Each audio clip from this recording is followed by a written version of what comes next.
Hello everyone, welcome to competition career point. आज हम लोग हिंदी साहित्य के इतिहास से संबंधित महत्वपूर्ण प्रश्न को सोल्व करने वाले हैं और ये सीरीज नंबर 2 है। इस सीरीज में हम लोग 189 प्रश्न देखने वाले हैं और ये इसका भी 3 पार्ट में आएगा, पार्ट 1, पार्ट 2, पार्ट 3 आएगा। और इसी के बात है कि इसका सीरीज नंबर 1 में जो था, हम लोग सीरीज 1 में इसी टॉपिक से रिलेटेड 220 प्रश्नों का हम लोग सोल्यूशन देख चुके हैं और उसको PDF में टेलीग्राम चैनल पर फ्री ऑफ कॉस्ट प्रोवाइड कर दिया हूं, तो आप उसे जरूर से जरूर पढ़ें। कम टाइम पर, देखिए कम टाइम आपके पास है तो इस टाइप का स्टडी कीजिए ताकि आपका एग्जाम में एक भी प्रश्न ना छूटे। ओके, अब ये इसका भी मैं PDF डाल दूंगा। जैसे ही 189 प्रश्न का ये सीरीज खत्म होगा उसके बाद आपको इसका भी PDF डाल दिया जाएगा और इसका PDF टेलीग्राम चैनल पर बिल्कुल दे दिया गया, आप वहाँ से डाउनलोड कीजिए, पढ़िए आराम से। और एक चीज़ और है कि जितनी भी हिंदी साहित्य के जैसे कविता है, उपन्यास है, कहानी है, जितने भी आएंगे इसके साथ आपको सारे महत्वपूर्ण प्रश्नों का ऐसे ही PDF आपको टेलीग्राम चैनल पर मिलते रहेंगे। शुरुआत करते हैं हम लोग 51 नंबर से।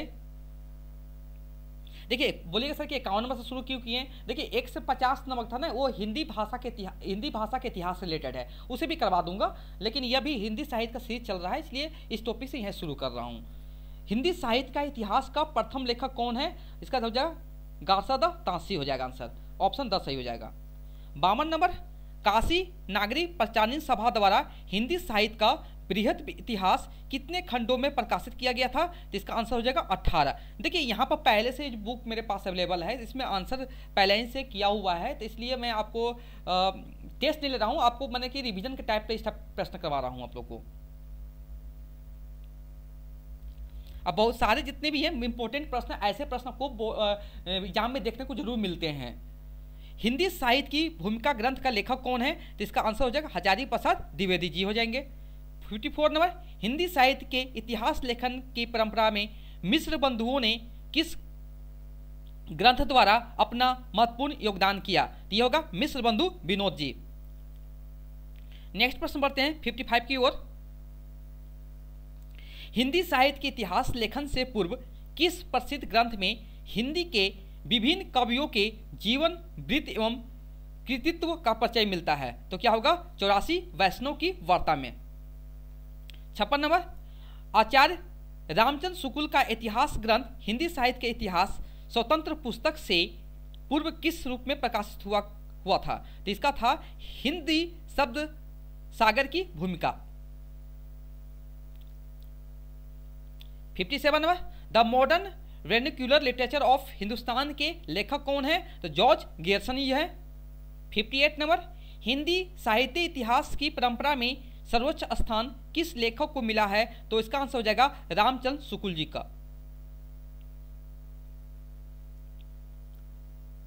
59 नंबर, गासादा तांसी ने इस्तवार द लॉ लिटरेट्यूर एंदुई हिंदुस्तान ग्रंथ की रचना किस भाषा में हुई थी? तो फ्रेंच भाषा में हुई थी। 60 नंबर, हिंदी साहित्य नामक इतिहास ग्रंथ का संपादन किसने किया? डॉक्टर धीरेन्द्र वर्मा जी। 61 नंबर, किस आलोचक ने आदिकाल को बीजवपन काल नाम से अभिहित किया? तो इसका हो जाएगा महावीर प्रसाद द्विवेदी जी। 62 नंबर, सरापाद को हिंदी का प्रथम कवि किसने कहा है? तो राहुल संकृत्यान ने। 63 नंबर जो है, आचार्य रामचंद्र शुक्ल ने हिंदी साहित्य के प्रारंभिक काल को किस नाम से अभिहित किया है? तो वीरगाथा काल हो जाएगा आंसर। 64 नंबर, हिंदी साहित्य के अंतर्गत किस काल को हिंदी साहित्य का स्वर्ण युग कहा जाता है? तो भक्ति काल। देखिए सारे इंपॉर्टेंट प्रश्न हैं। 65 नंबर, आदिकालीन कृति ढोला मारू रा दुहा की गणना किस साहित्य के अंतर्गत की जाती है? इसका होगा लौकिक साहित्य हो जाएगा आंसर।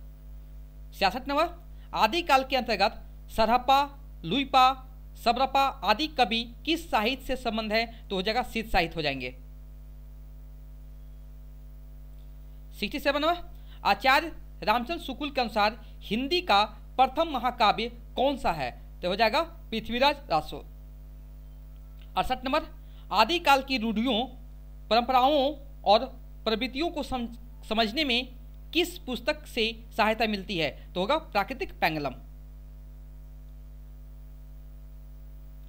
69 नंबर, पृथ्वीराज रासो के रचयिता किसे माना जाता है? तो चंद बरदाई को माना जाता है।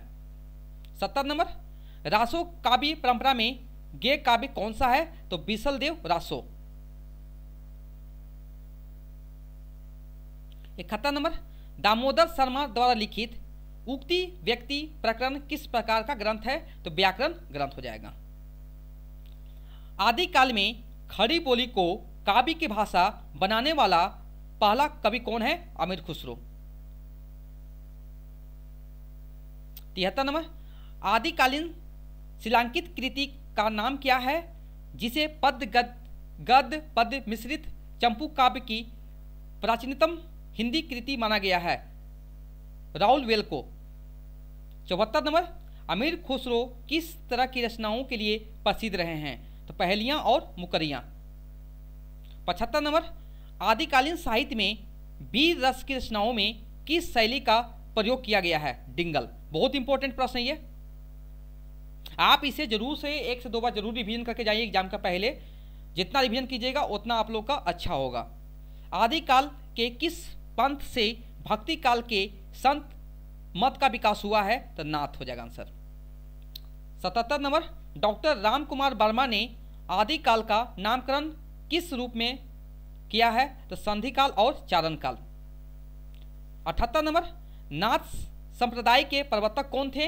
तो गोरखनाथ हो जाएंगे आंसर। क्या हो जाएंगे? गोरखनाथ।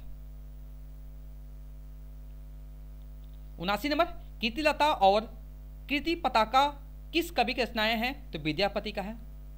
80 नंबर, 10वीं से 14वीं शताब्दी का काल जिसे हिंदी का आदिकाल कहते हैं, भाषा की दृष्टि से अपभ्रंश का ही बढ़ाव है, यह कथन किस लेखक का है? हजारी प्रसाद द्विवेदी जी का है। 81 नंबर जो है, आदिकाल को चारण काल की संज्ञा देने वाला विद्वान कौन थे? George Gierson. 82 नंबर, सिद्ध साहित्य के अंतर्गत सिद्धों की संख्या कितनी मान जाती है? तो 84 मान जाती है। 83, जैन साहित्य की रास परंपरा के प्रथम ग्रंथ भरतेश्वर बाहुबली रास की रचनाकार कौन है? तो शालिभद्र सूरी जी। 84 नंबर, शिव सिंह सेंगर ने किस कवि को हिंदी का प्रथम ज्ञात कवि माना है? तो हो जाएगा पुष्य पुंड।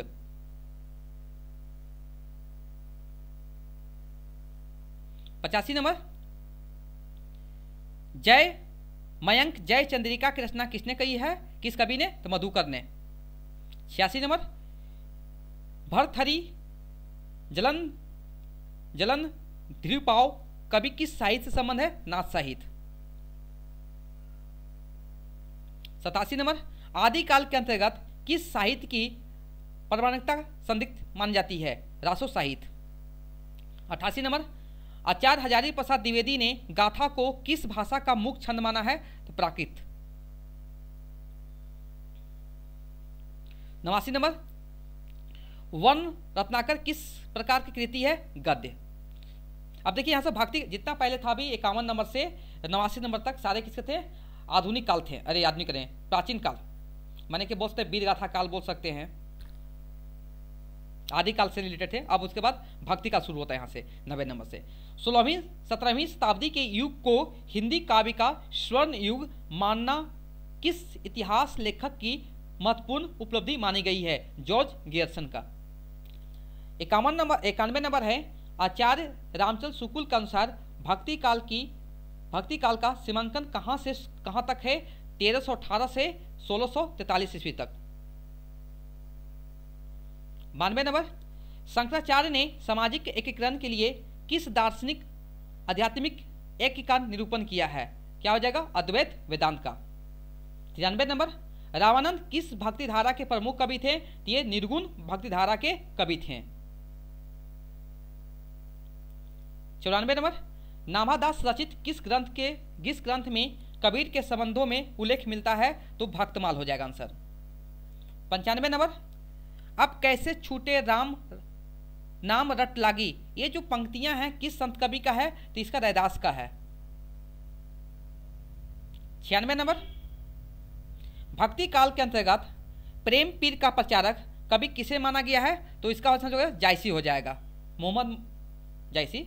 97 नंबर, किस आचार्य की गणना वैष्णव भक्ति के